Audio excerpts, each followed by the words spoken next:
So Bismillahirrahmanirrahim. In this video, we are mainly going to discuss the maxillary nerve which passes through the pterygopalatine fossa. First of all, we should know that maxillary nerve is initiating from the trigeminal ganglion.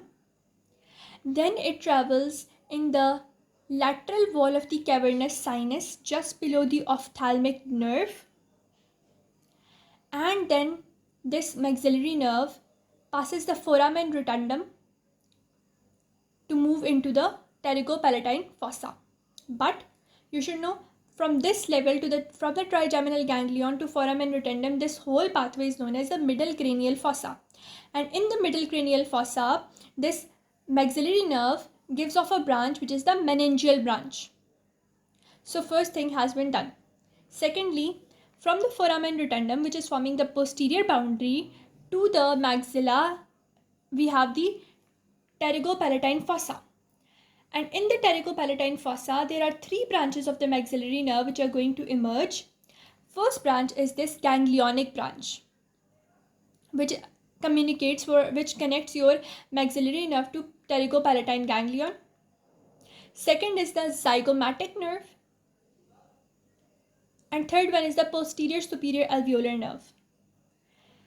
So this zygomatic nerve is going to travel through the infraorbital fissure, and this posterior superior alveolar, it passes on the posterior part of the maxilla, and it supplies the upper three molar tooth. So it supplies the upper three molar teeth along with the gum. That is the posterior superior alveolar branch. And now this maxillary branch ends over here somewhere, and then it forms a infraorbital branch which is going to pass through this infraorbital foramen to the outside. First of all, you should know that this zygomatic plus the infraorbital, both of them will pass through this infraorbital foramen. So this was the whole mechanism that was in the middle cranial fossa. It was giving this meningeal branch, and it was passing through the lateral wall of the cavernous sinus below the ophthalmic nerve. And then in the pterygopalatine fossa, it was giving the ganglionic branch that allows the pterygopalatine ganglion to hang. Then it forms a zygomatic and the posterior superior alveolar branch. Then it ends in the infraorbital foramen along with the zygomatic branch of its own. Now this zygomatic branch, what happens with this is the maxilla, but it is the outside process of the maxilla. So the nerve is now going to emerge. So the nerve is now going to emerge it enters from the posterior process and it exits from the anterior process. So this is the anterior part of the maxilla.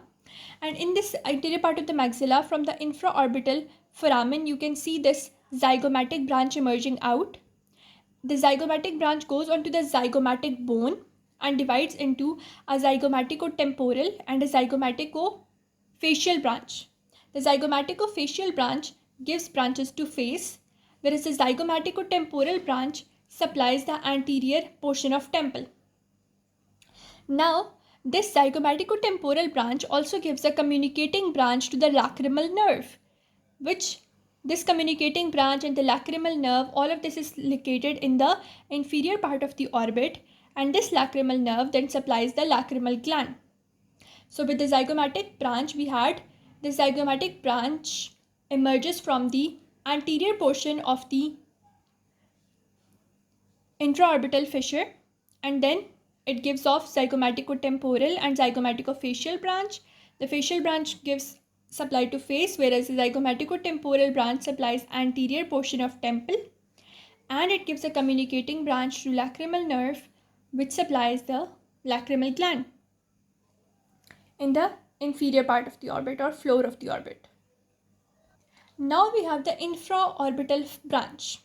This whole mechanism is of the infraorbital branch. This is you can say schematic diagram. Now what I did with the infraorbital branch is, this is your orbit actually, and this below the orbit, this is your maxillary sinus. So this infraorbital branch, which was entering the infraorbital fissure, it runs in the floor of the orbit or in the upper wall of the maxillary sinus. So this, first of all, we need to know that infraorbital or inferior orbital branch, it is passing via the inferior orbital fissure, and it is running in the floor of the orbit or in the upper part of the maxillary sinus. Now, after entering through the inferior orbital fissure, the nerve, that is the inferior orbital nerve, it passes firstly into the groove and then into the canal. The groove is known as inferior orbital groove and the canal is known as the inferior orbital canal. Now, in the inferior orbital groove, the inferior orbital nerves, it gives a branch which is known as the middle superior alveolar branch. The middle superior alveolar branch, it runs in the lateral wall of the maxillary sinus and supplies upper premolar teeth. Then there is in the canal, this inferior orbital nerve is giving a branch in the canal which runs in the anterior wall of the maxillary sinus, and this branch is known as anterior superior alveolar branch. So this was middle superior alveolar. This is the anterior superior alveolar, which is going to run in the anterior wall of the maxillary sinus through the sinus canal, and it gives off 4 branches. One is going to go to upper incisor teeth, one to the canine teeth, one to the maxillary sinus, and one to anterior inferior part of the nasal cavity. So this middle superior alveolar was giving branches to upper premolar teeth, but this anterior superior alveolar, it gives branches to incisor teeth, the canine teeth, the sinus, maxillary sinus itself, and the anterior inferior part of the nasal cavity. Then this inferior orbital nerve, after giving off a branch in the groove and the canal, it exits the orbit via the inferior orbital foramen. It was entering the orbit through inferior orbital fissure but leaves through inferior orbital foramen and leaves and divides into the terminal branches. One is the palpebral branch, one is the nasal branch, other is the labial branch, and gives supply to a large area of the face. But apart from the large area of the face, it is also supplying the mucous membrane of the cheek and the upper lip. Cheek through the nasal branch and upper lip through the labial branch. Now, one thing that you need to know, that in this whole pathway or the whole canal, the inferior orbital nerve is also followed by the infraorbital or inferior orbital branch of the maxillary artery.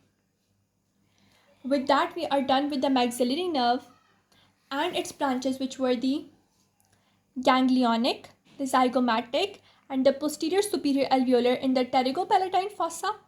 Then I told you its branches, which were exiting outwards, the zygomatic, how it gives off zygomatico-temporal and zygomatic-facial branch and a communicating branch, and the inferior orbital branch, how it enters the orbit through the inferior orbital fissure, exits through inferior orbital foramen, passes through the groove first and the canal next, and gives off 2 branches, the middle superior alveolar, the anterior superior alveolar, and terminal branches, which are palpebral, the nasal, and the labial branches. So this is all from my side related to the maxillary nerve and its branches. I hope you understood each and everything. I will meet you in the next video with a better schematic diagram of a better thing, and I hope you understood each and everything. Please like, share, and subscribe to my channel, and stay tuned for more informational and educational videos.